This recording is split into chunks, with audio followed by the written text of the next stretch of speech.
இதுக்கு தான் படிக்கடா படிக்கடான்னு அடிச்சுக்கிட்டேன்.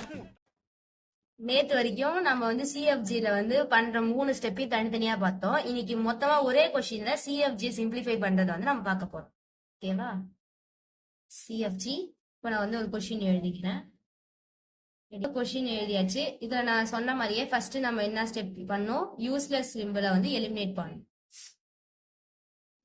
இப்போ யூஸ்லெஸ் சிம்பிள் எலிமினேட் பண்றதுக்கு நான் என்ன ரூல் சொன்னேன், கேப்ஸா இருக்கிறது எல்லாத்தையும் ஸ்மாலா மாத்தணும் அப்படின்னு ஞாபகம் வச்சுக்கிறதுக்கு ஈஸியா சொன்னேன். இப்போ அதே மாதிரி ஃபர்ஸ்ட்ல இருந்து எடுத்துப்போம். எஸ்ஸோட ஃபர்ஸ்ட் கொஸ்டின் எடுத்துக்கிறோம். இதுல எது கேப்ஸா இருக்கு அப்படின்னு பார்க்கணும். ஏவும் பி இது ரெண்டுமே கேப்ஸா இருக்குது, எஸ் மூணுமே கேப்ஸா இருக்கு. அப்ப நம்ம என்ன பண்ணலாம், இது எல்லாமே ஸ்மாலா மாத்துறோம். ஃபர்ஸ்ட் ஏக்கு என்ன போடலாம், கொஸ்டினை பார்க்கணும். ஏக்கு நம்ம வந்து ரீப்ளேஸ் பண்றதுக்கு ஸ்மால் ஏ இருக்கு, அதனால ஸ்மால் ஏ போட்டுக்கிறோம். நெக்ஸ்ட் வந்து எஸ்ஸுக்கு வந்து ரீப்ளேஸ் பண்றதுக்கு எப்சிலான் இருக்கு. எப்சிலான் போட்டா இந்த எஸ் வந்து மறைஞ்சிரும், அதனால இந்த எஸ் வந்து மறைஞ்சிரும் இந்த இடத்துல. நெக்ஸ்ட் வந்து பி பி இருக்கு. பிக்கு நம்ம என்ன போடலாம், 2 ஸ்மால் லெட்டர் பி இருக்கு, அப்ப நான் அதை எடுத்து போட்டுப்பேன். இப்ப ஆன்சர் வந்து என்னது, ஏ 2 ஸ்மால் பி. இப்ப இது சாட்டிஸ்பேக்ஷன் ஆயிடுச்சு. இந்த மாதிரி டிக் போட்டுக்கோங்க உங்களுக்கு தெரியறதுக்காண்டி.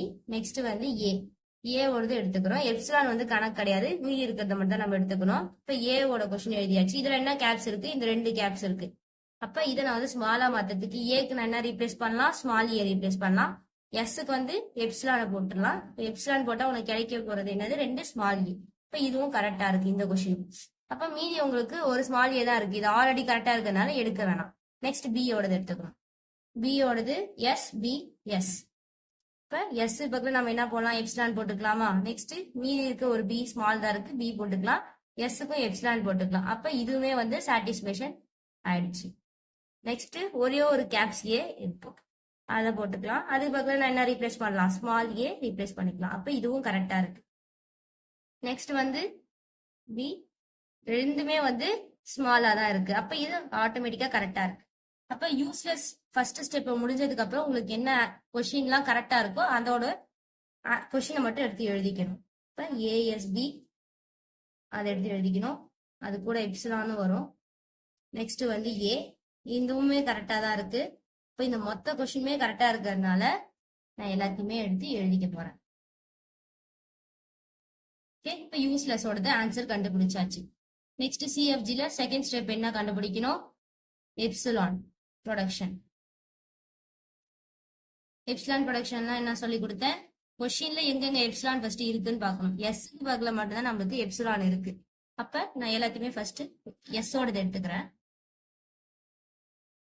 இப்ப இதுல நான் எஸ்க்கு பதிலா எப்சிலான் போட்டா மீதி என்ன கிடைக்கும், ஏ பி அப்படின்னு கிடைக்கும்.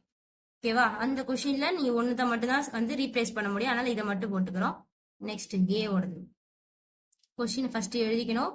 அதுக்கப்புறம் தான் எஸ்க்கு பதிலா நான் எப்சிலான் போட போறேன். அப்ப எஸ்க்கு பதிலா எப்சிலான் போட்டா உங்களுக்கு என்ன கிடைக்கும், வெறும் ஏ, இந்த ஏ வந்து கிடைக்கும்.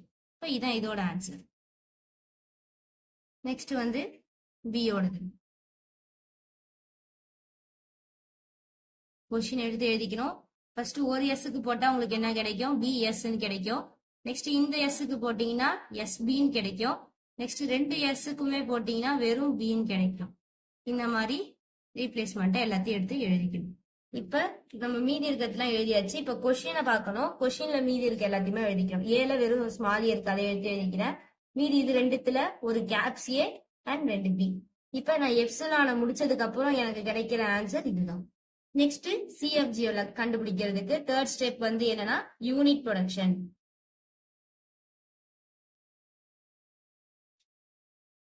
யூனிட் ப்ரொடக்ஷன் நான் உங்களுக்கு ஞாபகம் வச்சுக்க என்ன சொன்னேன், சிங்கிள் கேபிட்டல் லெட்டர் அப்படின்னு சொன்னா அதை நம்ம வந்து கீவேர்டா இங்க ஞாபகம் வச்சுக்கலாம்.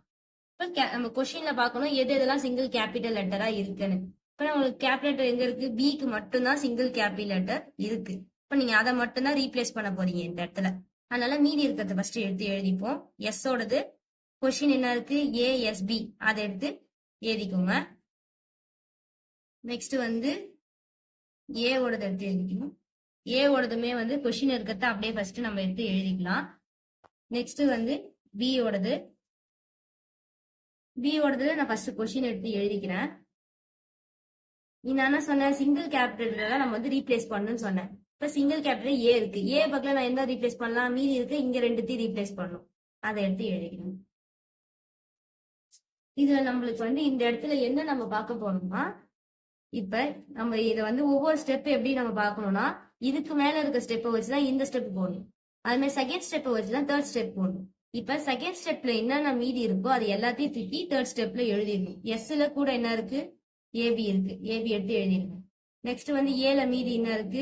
2 ஏ இருக்கு. அதையும் எடுத்து எழுதிடணும். நெக்ஸ்ட் பில நம்ம ஏவை ரீப்ளேஸ் பண்ணியாச்சு. மீதி இருக்கிறது எல்லாம் என்னென்னவோ அதை எல்லாத்தையும் எடுத்து எழுதிடணும். பிஎஸ் இருக்கு, எஸ்பி வந்து இருக்கு, ஒரு ஸ்மால் இது இருக்கு. நம்ம கேப்சியை மட்டும் எடுத்துக்க கூடாது, அதுதான் நம்ம ரீப்ளேஸ் பண்ணிருக்கோம். ஓகேவா? ரீப்ளேஸ் பண்ணது இதுதான். அவ்வளவுதான். இதான் வந்து யூனிட் ப்ரொடக்ஷனோட ஃபைனல் ஆன்சர்.